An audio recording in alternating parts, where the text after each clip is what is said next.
how to fix missed notifications by removing apps from deep sleep on Samsung Galaxy S26, S26 Plus, or Ultra.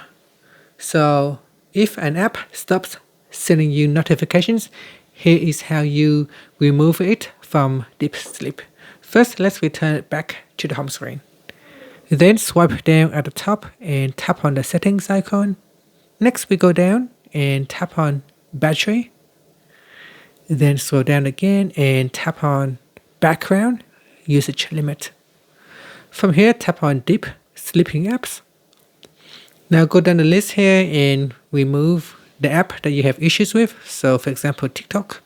So tap on that and we're going to remove it from deep sleep. So sorry. Instead of touching it, you touch and hold on the app and then tap on remove, and that will remove from the list. And that's it. Thank you for watching this video.